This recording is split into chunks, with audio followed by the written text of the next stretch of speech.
Alrighty. So it looks like we are live, guys. Welcome to episode 2 on season 2 of the CarrGuy and SixFan show, and I am not live. How come? It says I am in Google Hangouts, but it does not say that I am. Oh, you know why? Because I'm monetized and I have ads. Oh, anyways, I don't know why, but I'm not showing up as live on No, it YouTube. shows you're live here on my end. I am? Yep, I'm seeing you on my window on the other. Well, let me just refresh my screen here, and hopefully, guys, we can get this thing rolling without any more. There we go. Technical difficulties. So I'm just going to scroll that down, and we will get started. And we're going to say, "Hey, guys, and welcome back." I'll try this one more time. To the Car Guy and SixFan show. My name is Jason. I am Old Car Auto Guy, as the T-shirt says, and my co-host, who is coming to you guys live from Providence, Rhode Island, is Grant. Grant, say hi to everybody. Hey everybody, it's me, Straight SixFan. Of course, my channel for focus on budget-minded, relatable, creative builds, a little something like coffee, hot rodding, and yes, I'm at a professional conference for work, and it's a new record for Jason and I as we are under 550 miles away from each other on tonight's episode. And the scary thing about that is that you traveled closer to me than I ever have to you. So I've got some distance to make up here at some time in the very near future. So, uh, we're talking probably a good 2.5 day drive if I was going to do it. But nevertheless, guys, we are here at the Car Guy and SixFan Show, episode 2, and tonight we are going to talk about a couple of different things. But before we do that, we want to get into the chat and recognize some of the guys who have joined us here. And the very first person who came in was Corey from Craven Cars, and he wanted to make sure that he was here. He was here long before the live stream actually started. So also Terry from Eford Garage is there. Impacts Garage and Gaming. Winnipeg Car Life, Shane is there in the house. And we've got S&R Motoring and car reviews by KJ and also Straight SixFan. Welcome, guys, to the channel. Yeah, and S&R Motoring, totally digging your guys' content right now. Hope good luck to you guys with the upcoming Jopi event. Yeah, and another thing too is I'm not going to go too far into this because I do want to bring it up again in the near future. But if you guys didn't see my last video last week, or sorry, earlier this week, I did sport the new S&R Motoring T-shirt, which is the red, white, and boost. If you haven't gotten yours yet, head on over to their YouTube page. They've got a link, I think, in the description to go over and pick up one of those shirts. So we're going to jump right into the show today, and Grant had a really good idea. So maybe Grant, I'm going to let you kind of explain what you had in mind with this automotive topic for this week, and see if we can kind of jump into it with a few cars. And we do have a bit of a slideshow. We're going to screen share and show you some of these cars that we're talking about. Yeah, so just knowing that this week was going to be me traveling and knowing that it might be hard to think ahead, Jason and I, we share an agenda kind of back and forth as we can get in there on a Google Doc. I thought, well, let's pick something that's relatively easy in case, I don't get time to address it. And so we decided, let's do a top 5. And the top 5 we selected, knowing that, Jason and I both kind of like some oddball stuff. But what are the top 5 best builds for 4-door cars? We're getting to that point where market saturation or finding good, solid candidates to hot rod to build cars on, it's getting harder and harder as the supply is diminishing. And so I think it's more socially acceptable now kind of to build a 4-door. I know it's not everybody's first choice, but we thought it might just be a fun topic. Yeah, so I'm going to attempt this screen share, and Grant, I can't see my screen from the other side, so you can tell me if it is actually live. The first car that we're talking about as a kind of a top 5 is the GM G-body cars from the late 70s and early 80s. Is this car coming up on your guys' screen? It is. We struggled a little bit for a second with like the Inception look, but we're good now. Okay, so yeah, so this is just an example. This is not a particular car. It's a this one I think is a '79 Malibu. So uh, everyone's familiar with the G body platform with the the Cutlasses and the Monte Carlos and stuff like that, Grand Prix, and of course this is the Malibu. So what we're talking about in four door builds is what cars can you take and make cool in the form of a four door. And both Grant and I think we kind of agreed a little bit on this particular car that the late '70s and early '80s Malibus were a really good car to build as a four door. This particular one really looks nice with the two tone paint and the torque thrust style wheels. So also, guys, if you have any four door cars that we're not touching on, feel free to drop them in the comments once we get back there and let everybody know what you think. So I'm going to move on to the number two, which was my number two choice. And unfortunately, yes, I once again sticking with the GM B body cars, which are your Caprice, your Delta 88s, your LeSabres, and they were all Pontiac Parisienne was the other one. They were all basically built on the same car. The greenhouse was the same, and basically tail lights and headlights were kind of about the only things that were really different on these cars. Again, here's a pretty good, clean example of a Caprice Classic with the quarter Landau roof on the top. And these are some pretty nice cars. And of course, everyone's familiar with seeing these as part of the LAPD, the black and white special cop cars. So um, let me know, guys, in the comments there what you guys are thinking on these cars, and we'll move on to number three. And number three is Grant's choice, and it is. Oh, sorry, I forgot I threw this one in here. This is basically just the newer '90s body style of those Caprices. Yeah, so my first, and I think if this might be the ultimate four door to build, I mean, just in terms of trying to get your hands on one, is of course the 61 to 67 Lincoln Continental. Of course, those drop tops, they're pretty rare that there's ever been, there's hardly any makes and models out there that are four door convertibles, but it's really hard to deny just how iconic these cars are. And I think I speak for a lot of people that say, man, if you could get your hands on one of these, you would definitely build it, even though it's a four door. Number four then leads us to the late model. And by the way, guys, make sure, let us know if, as while I'm talking, it looks like I'm replacing the slideshow. So I will pause, I guess, after I talk for a while. So it goes back to Jason's screen.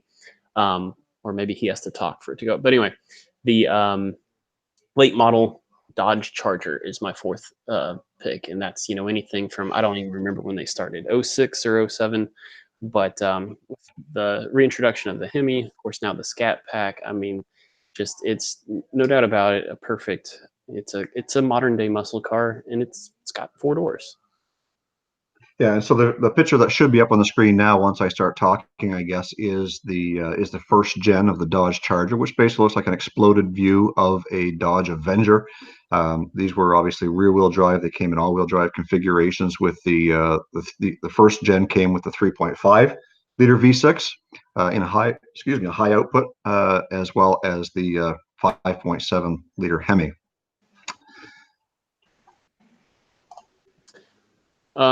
Jason, go back just to I don't know if they saw the Continental you chose.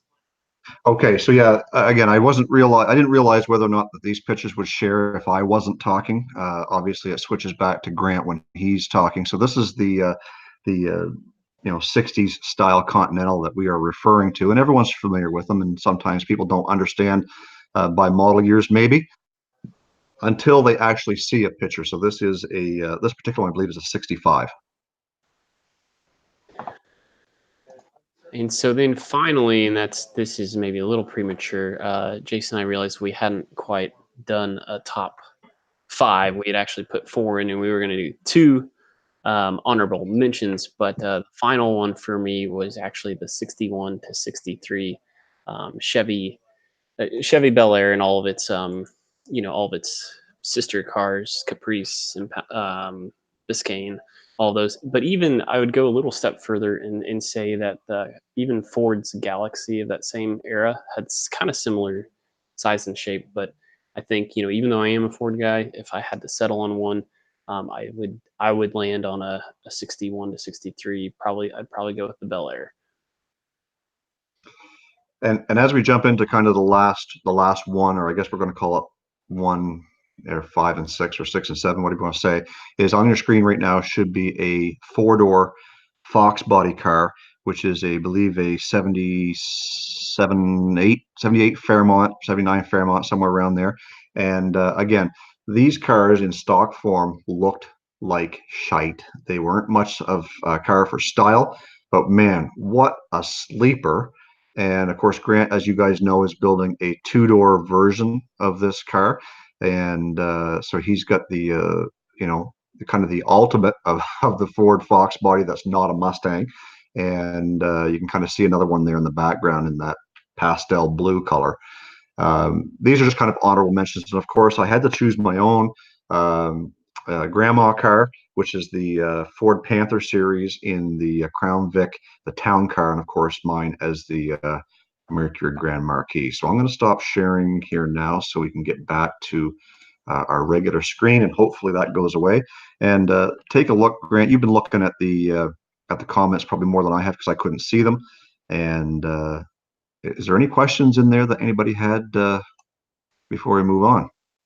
Well, there was a lot of discussion on a lot of other cars that we spent some time talking about, debating about, but we were trying to settle on 5 just in essence of time. But um, Classic Ride Society's got a 62 Impala 4-door, and we had a, where was it? 62 Fairlane from Impact's Garage and Gaming 4-door police clone project car. So that's pretty wicked. And then his 75 Valiant 4-door was kind of one of the ones that was on Jason and I's radar screen too. So you guys have a lot of common opinion that we share. And again, I hope you guys had some fun with that. It was just trying to think outside the box. And the thing with the 4-door Fairmont, 78 was the first year, by the way, Jason. But I No, there you go. See, I'm not a Ford guy. but I was almost willing to So kind of, well, I was just gonna real quick. I was just gonna say lump the Fairmont in with the GMG bodies because I think the Fairmont in a lot of ways, the box top, it has very similar proportions to that Malibu. It's kind of Ford's version of it, and I think as Jason and I talk a lot about odd bodies, that 1973 to 19. I usually stop it at 79 era, and the reason I do that is because I think right around 78, like the Malibu and the Fox body, is when Detroit started to get a better handle on proportions again and things kind of started to change around that 1980. And I think that's what those cars definitely represent, is kind of Detroit finally getting out of the dark ages and starting to correct things, at least in terms of proportions. And on that note, guys, we're going to kind of just jump back into the chat here and recognize a few people who have joined in since we started doing a lot of talking and screen sharing and not getting in. So One Man Shop has joined us. The Maintenance Man is there as well. Client Graphics has jumped in there, as well as Working to Relax. Hey, Kevin, welcome in. As well as Firebird Nation Car Club. We've also got Uzo Loose has jumped in here. Jesse Williams has joined the chat and interacting with everybody, as well as scroll down here a little more. I saw somebody else new. Randall Deer has jumped in there. Rust Belt Mechanic, welcome, Kyle, back to the channel here. And as we scroll down through, I think we got just about everybody. Sandra Mama Sweener is in as well. So, guys, most of the people who are in the chat right now have their own YouTube channels. And if you haven't yet, make sure you're going over and checking out their channels, because part of what we do on this channel is we are somewhat of a support stream. So we want to make sure that all the guys who come join us are getting and reaping the benefits of like-minded people who are in the chat too. So if you haven't, check out everybody that's in the chat. You don't have to do it right now. You can go back and rewatch this when we go off air and get some of those names and check out some of those channels. And so after we talk automotive talk, as you guys know from last week, if you watched, and by the way, I actually wanted to say hi to Working to Relax, just jumped in here. The format's very similar to season 1, but we did make some minor tweaks. But this is the portion where one of us shares. kind of some YouTube growth hacks, because again, we want to help grow you guys as creators. And in as long as we're talking about growing creators, a reminder: Jason is eligible to have a super chat now that he's monetized. So don't be shy and afraid. If I had it turned on. Oh, all right. Oh, it's one thing I overlooked when I went and created this live stream. But anyways, guys, if you want to send me money, that's fine. My address is, I can give you all that stuff. Anyways, go ahead. Sorry. No, so okay, all right. So Jason left an opportunity out there. But anyway, my growth hack or suggestion, I guess we'll kind of call it YouTube's golden rule. And what I mean by that is like kind of do unto others as you'd want to be treated, right?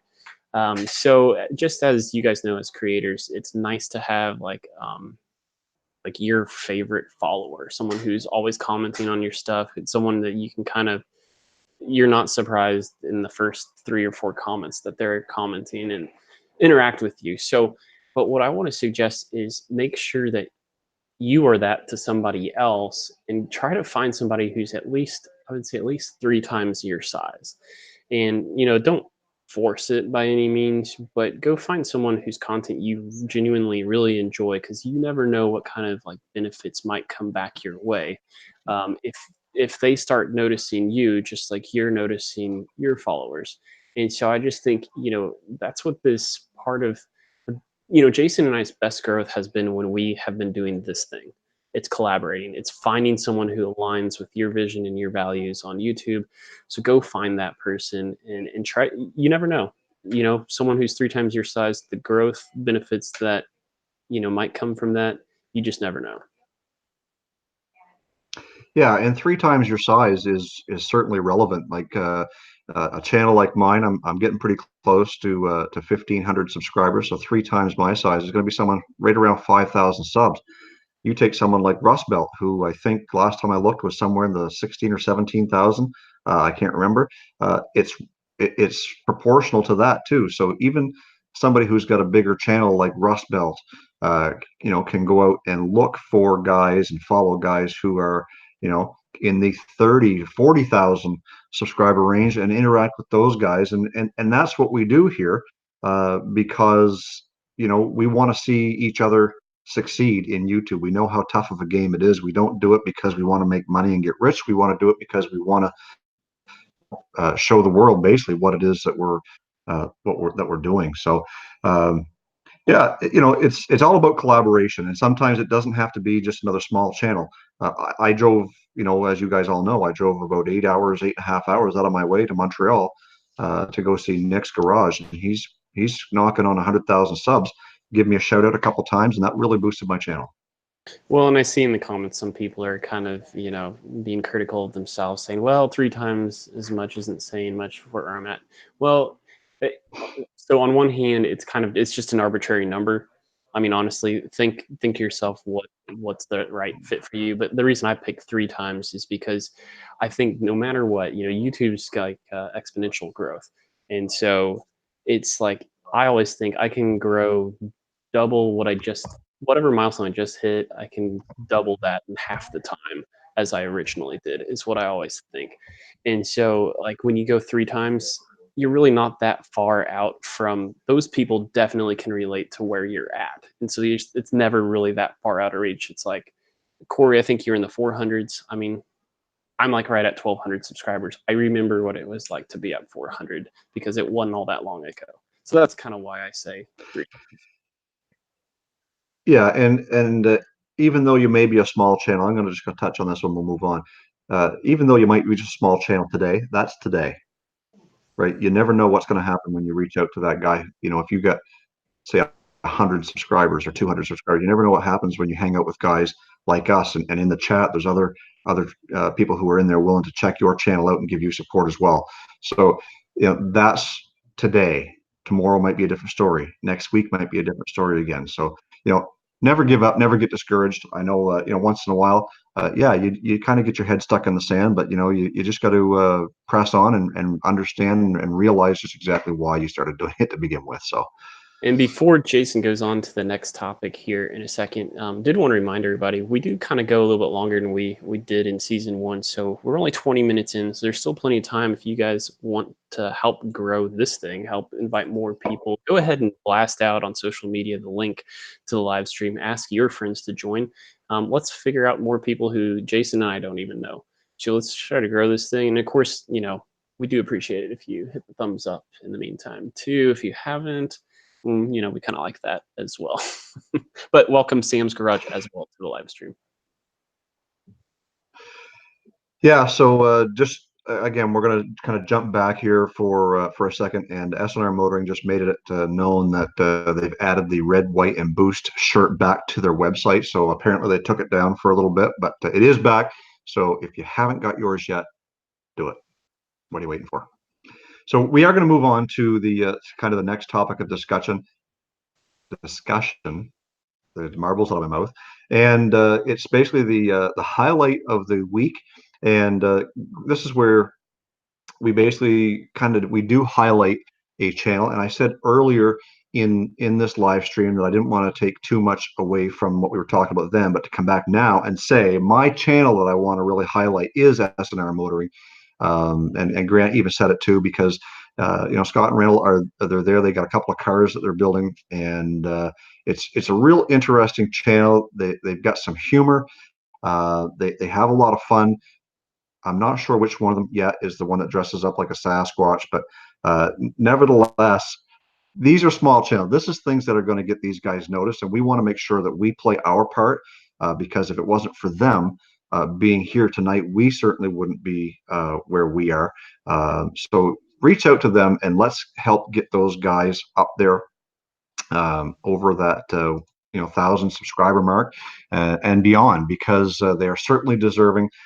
They have a lot of fun with their cars. They've got a you'll have to pardon me for the terms because I don't know, but they've got a Chrysler Conquest, which is like a two-door coupe, sports coupe, rear-wheel drive, and they've also got a Toyota Supra.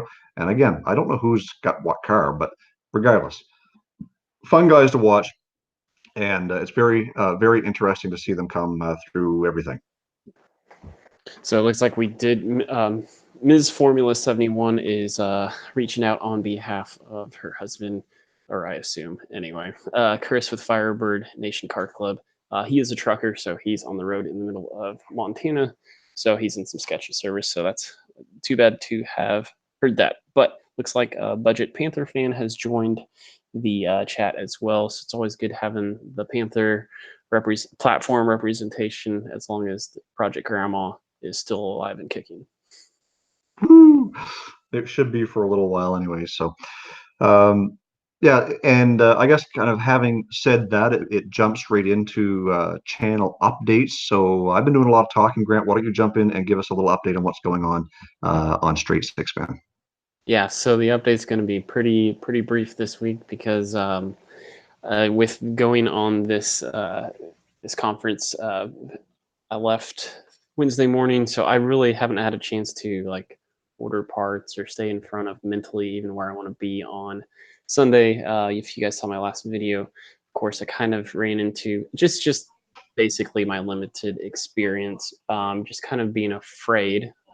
I'm in the middle of fear, I guess, that I was trying to when I was trying to make a good situation better, that I might actually be making it worse. So I just wanted to consult someone who I trust locally, and I haven't had a chance to reach out to my friend and neighbor to kind of get his consultation on replacing the pinion seal on the 8.8 for Project Low Fairmont.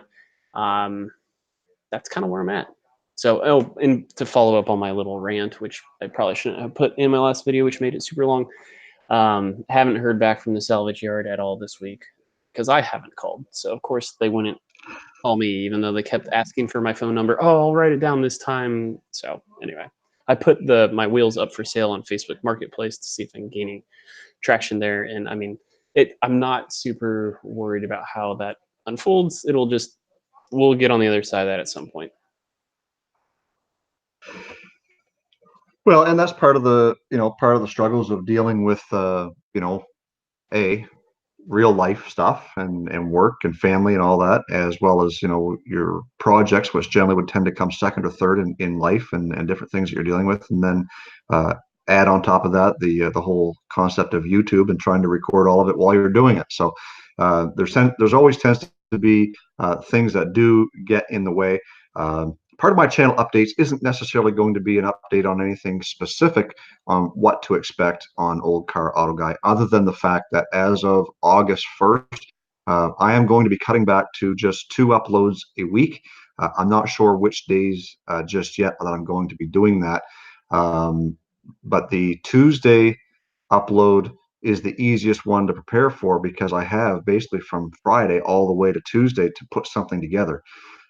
It's that Thursday and Saturday upload that really only gives you one day in between to get something recorded, edited, and thrown together. And we're, you know, this is a time of year where we spend basically full time at our camper with uh, limited cell service and no real internet. So I can't do any uploading. I got to do all my editing down there and then bring it to work to upload. So just from a whole schedule perspective, I'm not sure how long it will last. It will, at the very least, for the remainder of the summer. In fact, I have to leave the camper to come home. You see, I'm in my kitchen right now to do the live stream, and that's just how committed I am.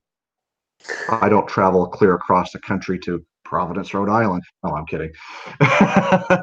Anyways, no. So yeah, I'm going to be stepping back to 2 episodes a week starting in August, and we'll see how that goes. And hopefully, it frees up a little bit more time and makes for some maybe better quality uploads. I am looking to switch my editing software, so hopefully get a few more you know, neat tricks and different things, and maybe kind of insert some more of those little comedy sketches in there like I used to do for a little while. That took a long time to do, by the way.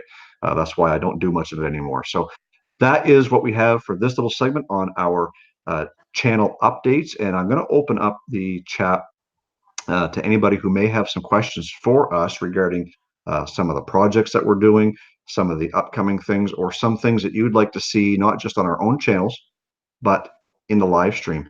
And having said that, I see Sunshine Cooper has just jumped in, as well as Burning Rubber Garage. I'm not sure if I caught him when he first jumped in there or not, but welcome to the live stream, guys.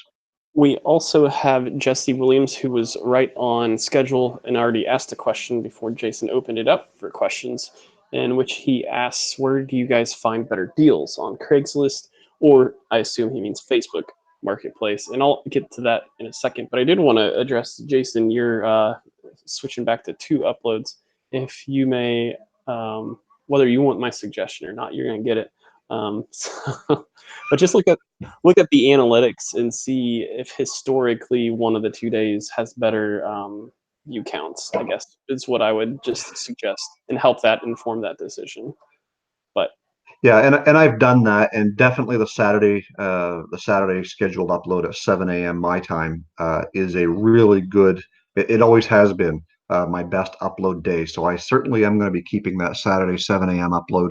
I say 7 a.m. 7 a.m. my time, which is 6 Eastern and 5 o'clock Central time, and you just keep going backwards. But yeah, so I've already kind of looked at that, and I do know that Saturday is the best. The other 2 are about the same as each other. Um, I might even change the time of day again. I will relook at that. So I appreciate that. so back to Jesse's question. I'll be honest, I don't buy enough stuff regularly on either platform to tell you I can give you a solid answer on which one I get better deals on. But what I will tell you, I have found recently Facebook Marketplace to be better in finding what I want. It seems like more people are using that. It seems like, especially with Facebook, well, you don't have to be friends with them, but you get to see their picture and a little bit of their profile when you're communicating them. Whereas with Craigslist, you just get a blank black and white email. To me, it seems like it's trending that I'm going to use that more and more as time goes on. But I wouldn't necessarily say I get better deals, just because, again, I don't buy enough stuff through either of the 2. Jason, do you kind of have some perspective on that situation? Yeah, I would have to say that my sentiment would be that Facebook Marketplace tends to be kind of the go-to if you're looking for something, or sorry, if you're just even if you're just browsing, but if you're looking for something specific, you got to look everywhere. Facebook Marketplace is a great thing to do because you're finding people in your local area who are uh, real people for starters. I mean, if you're a seller and you want to sell something, Facebook Marketplace is the place to be. I've done several Facebook Marketplace dealings, buying and selling. So you really got to look everywhere.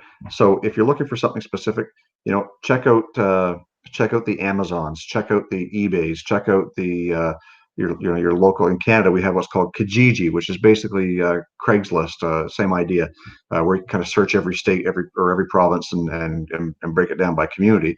And it's always a great thing to be able to do, to just sit there and browse. I've bought so many things I don't need just because I was bored and looking on Facebook Marketplace. Kijiji, that seems like that needs to go in the end of season 2 rant, making fun of Canadians list.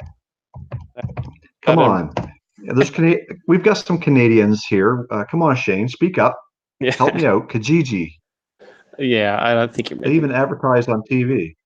Yeah, whatever. We did have another question, I think, because I'm going to pick on you a little bit. Burning Rubber Garage, you asked, what are you using? And I think when your comment rolled in, it was right around the time when Jason was talking about video editing software. So I'm kind of connecting dots. Is that what you were asking when you said, what are you using? Were you asking Jason about his editing software? So please clarify for that, and we'll get to that. Just kind of scrolling through the comments, trying to see if there's another question. I believe Cliff Clavin dropped in and asked a question earlier too. Cliff Clavin, what? Yeah, he's quoting. Oh, It was just quoting some. I don't know where I saw that. so yes, he did clarify that he was referring to editing software. So for me, I am using, oh my soul, Magic's Movie Edit Pro. I always get the words backwards. That's why I had to think about it. Magic's Movie Edit Pro. I only paid about $35 for it. It's great beginner software, which is what I was a year and a half ago. It's very limited on some of the neat tricks that you can do as far as, like cross fades or pauses or rewind. I can't do any of that stuff, or if you can, I haven't figured it out. So I am looking at something a little bit different. So Rust Belt Mechanic Kyle asks, "What's your favorite tool in the garage?" So that's kind of I always overthink these things. I always want some little bit constraints and want to help box that in because I can't think off the top of my head too well. But I mean, it's hard to beat a 4.5 inch angle grinder. How versatile those things can be. Electric is what I prefer just because I don't have a big enough air compressor to run one on air. So that's kind of off the top of my head, kind of one of my go-tos. Yeah, I'm going to go a little bit simpler than that, and I'm going to say flashlight. I have not found to date a durable enough flashlight that lasts, that doesn't get dropped, broken, lost, or the battery simply dies too quick. To find a really good pocket flashlight that you can just kind of pull out of your pocket or out of your little holster or whatever you use, to be able to go and just click, look at what you're looking at, and be done with it. Uh, I find that my favorite tool is the flashlight. I don't know what specific one because I haven't found one that I like yet. Uh, Doug Sweener has joined into the live stream as well. I think it seemed like I got someone else, but yeah, guys, keep No, the Novotaz, I see him in there. yes, yes, yeah. And then I like Budget Panther So in replying to the favorite tool in the garage as a bottle opener. That's also a very good one. yeah, so I'm just going to talk about Budget Panther platform, or Budget Panther fan. There, he in almost every single one of my videos, when I address you guys who are watching my video to answer in the question, in the whatever box below, about 9 times out of 10, he's always telling me that a 5-speed manual swap in Grandma is the answer to whatever it is. Even if I'm talking about headlights, Even if I'm talking about wheels, he always pops in with a 5-speed swap in grandma. So anyways, I just put that out there. Maybe someday, way, way, way down the road after the turbo, if that ever happens. But anyways, we're getting way off topic here, guys. We're getting close to winding this thing down. So before we go out too much further, I'm going to say my little blurb, and then Grant's going to sign off for us. That I really appreciate everybody taking some time off this Thursday night. I know that a lot of guys probably have a lot better things to do. Right now, we're sitting at 28 people watching, which is awesome. Weird Beard, hey, thanks for jumping in here. So we've had a lot of fun tonight. We've had some great discussion on 4-door builds. We've had some great conversation on some of the favorite tools. We've also had some conversation about how to help grow our channel. So having said all that and kind of winding it all down into one small topic would simply be, guys, this is what we want to be able to do. We want to be able to help you guys. We want to have great conversation and just a great place to hang out and learn a little bit from each other. So thank you guys so much for joining us on this Thursday night. Next week, we'll be heading over to Grant's channel on Straight SixFan, and we do have something a little bit special for you. Grant is going to tell you about that. So guys, we'll see you live next week. Yeah, thank you, Jason. I totally agree with what you were saying. This has been just rewarding. And this is only episode 2 of season 2. So to get 28 in here on episode 2 is fantastic. This is, I mean, it's unfolding, like he said, exactly the way I want to. Bearded Yakin, I know we're closing this out, but hey, what's up, my brother? I'm pretty close to your area here, coming live to you from Providence, Rhode Island. But yeah, Jason was saying, of course, as you know, we switch off every other week as to who hosts it. But one of the initiatives for season 2 we wanted to instill was bringing in a guest. And so next week we have the Miniac will be our guest, and he will actually be live from my house. I have a second headset for him. So definitely don't want to miss next week's episode because it's going to take on a little different flavor. But that'll do it for this episode. Until next time, peace out.